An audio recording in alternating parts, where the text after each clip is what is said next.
तो आज हमारे हाथ में है एनसीईआरटी की 10वीं क्लास की हिस्ट्री की किताब और इसका एक ऐसा चैप्टर जो सिर्फ एग्जाम के लिए नहीं बल्कि ये समझने के लिए जरूरी है कि इंडिया का आइडिया बना कैसे, भारत में राष्ट्रवाद।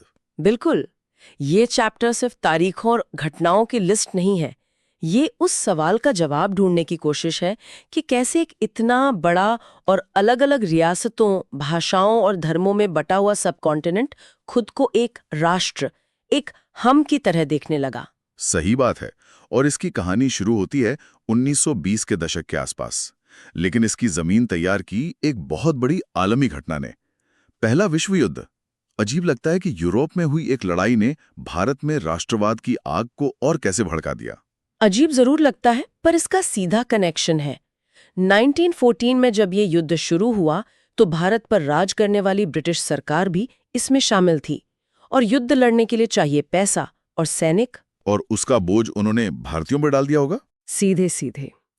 एक तो रक्षा खर्च पूरा करने के लिए कर्ज लिए गए और फिर टैक्स बढ़ा दिए गए। अच्छा, मतलब नए टैक्स भी लगाए? हाँ, कस्टम ड्यूटी बढ़ाई गई और पहली बार इनकम टैक्स भी लगाया गया। नतीजा ये हुआ कि 1913 से 1918 के बीच, मतलब युद्ध के सालों में, आम इस्तेमाल की चीजों की कीमतें लगभग दोगुनी हो गईं। बाप रे, यानी आम आदमी की तो कमरें टूट गई। और आपने सैनिकों की भी बात की थी। वो एक और बड़ी वजह थी गुस्से की। गांव से नौजवानों को जबरदस्ती सेना में भर्ती किया जाने लगा। Forced recruitment. हाँ, फोर्स्ड रिक्रूटमेंट।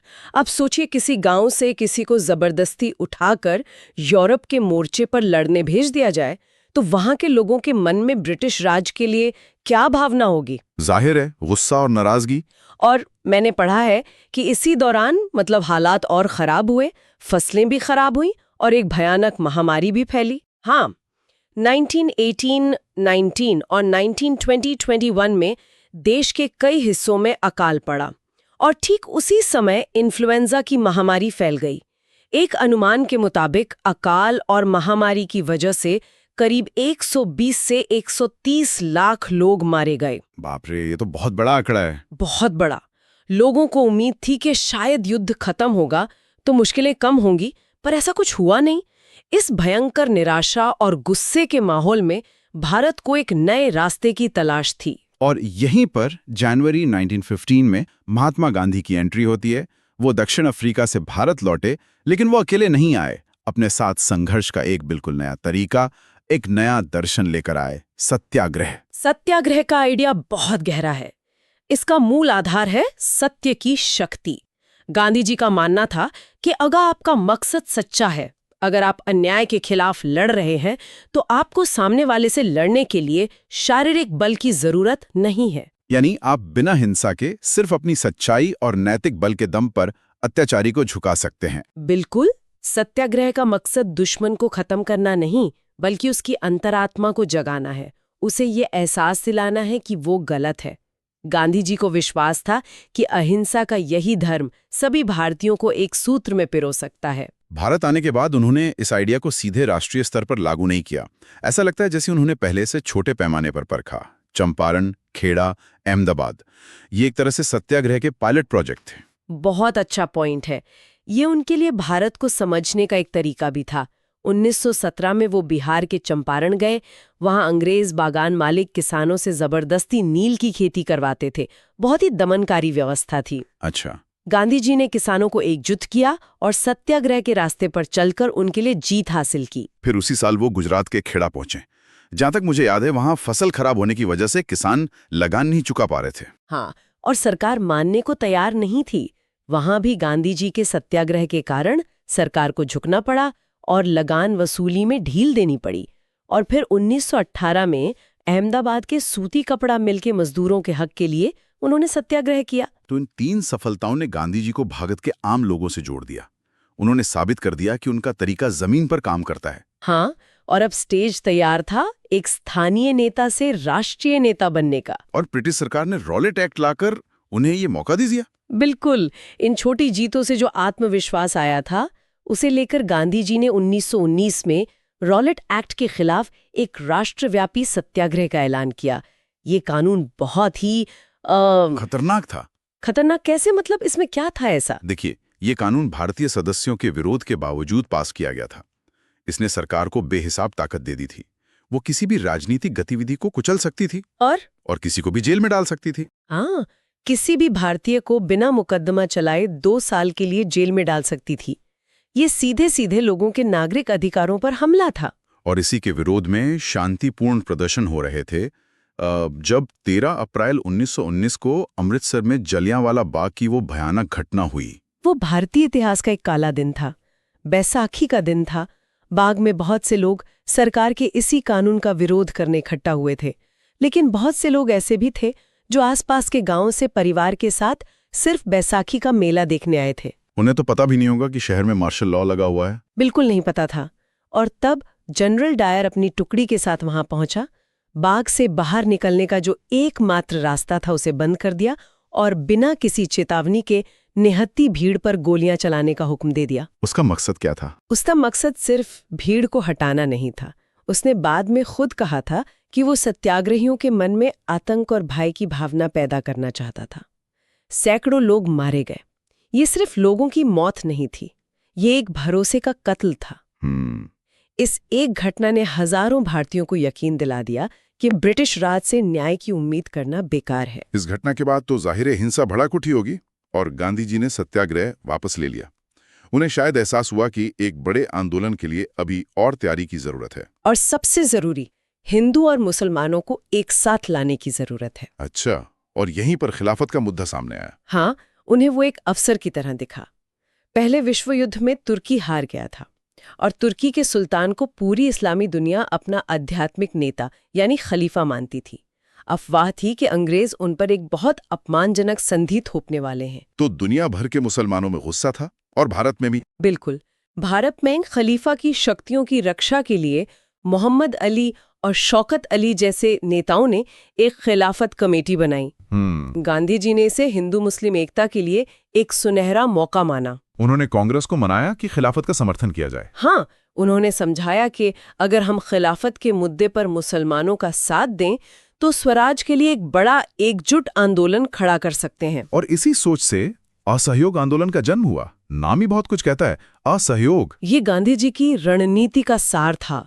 उनकी किताब हिंद स्वराज में उन्होंने लिखा था कि भारत में ब्रिटिश राज इसलिए टिका है क्योंकि भारतीय उनके साथ सहयोग कर रहे हैं। अगर भारतीय सहयोग करना बंद कर दें तो राज ढह जाएगा। बिल्कुल। अगर भारतीय स्कूल, कॉलेज, अदालतें, पुलिस, प्रशासन हर जगह से अपना सहयोग वापस खींच लें तो ये राज 1 साल के अंदर ढह जाएगा। तो ये सिर्फ विरोध नहीं था, ये तो सक्रिय रूप से ब्रिटिश ढांचे को खोखला करने की एक रणनीति थी। एकदम सही। जनवरी 1921 में आंदोलन शुरू हुआ।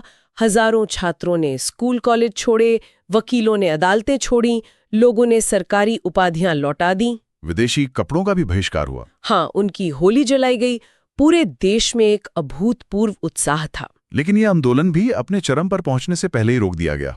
चौरी चौरा की घटना। हाँ, फरवरी 1922 में उत्तर प्रदेश के चौरी चौरा में एक शांतिपूर्ण जुलूस पर पुलिस ने कार्रवाई की जिससे भीड़ हिंसक हो गई। लोगों ने गुस्से में पुलिस थाने में आग लगा दी जिसमें 22 पुलिसकर्मी मारे गए। और जैसे ही गांधी जी को पता चला, उन्होंने फौरन आंदोलन वापस ले लिया। उन्हें लगा कि लोग अभी बड़े पैमाने पर अहिंसक संघर्ष के लिए तैयार नहीं हैं। उनके इस फैसले की बहुत आलोचना भी हुई। कई नेता निराश थे। आंदोलन के रुकने से एक तरह का राजनीतिक खालीपन सा आ गया। हाँ, और शायद इसी खालीपन को भरने के लिए अंग्रेजों ने एक नया दांव चला, साइमन कमीशन। अच्छा, ये 1928 में आया था, है ना? बिल्कुल।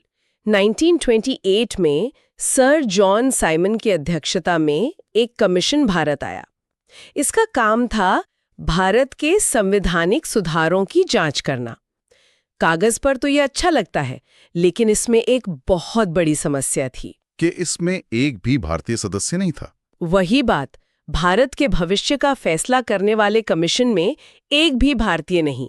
ये भारत के लिए एक राष्ट्रीय अपमान जैसा था। इसीलिए साइमन गो बैक के नारे लगे। जहां भी कमीशन गया, उसका स्वागत साइमन गो बैक के नारों और काले झंडों से हुआ। कांग्रेस, मुस्लिम लीग सबने मिलकर इसका विरोध किया। इस विरोध ने देश में एक नई ऊर्जा भर दी और इसी माहौल में दिसंबर 1929 में लाहौर में कांग्रेस का अधिवेशन हुआ, जिसकी अध्यक्षता जवाहरलाल नेहरू कर रहे थे। वहां एक ऐतिहासिक फैसला लिया गया। पूर्ण स्वराज का प्रस्ताव पास हुआ। यानी अब पूरी आजादी चाहिए थी। हाँ, अब लक्ष्य सिर्फ ज्यादा अधिकार पाना नहीं था, बल्कि पूरी आजादी हासिल करना था। और तय हुआ कि 26 जनवरी 1930 को पूरे देश में स्वतंत्रता दिवस मनाया जाएगा। इस नए जोश के साथ गांधी जी पर एक और बड़ा आंदोलन शुरू करने का दबाव था, और इस बार उन्होंने एक ऐसी चीज को अपना हथियार बनाया जिसके बारे में कोई सोच भी नहीं सकता था, नमक। ये गांधी जी की राजनीतिक सूझबूझ का सबसे बड़ा उदाहरण है।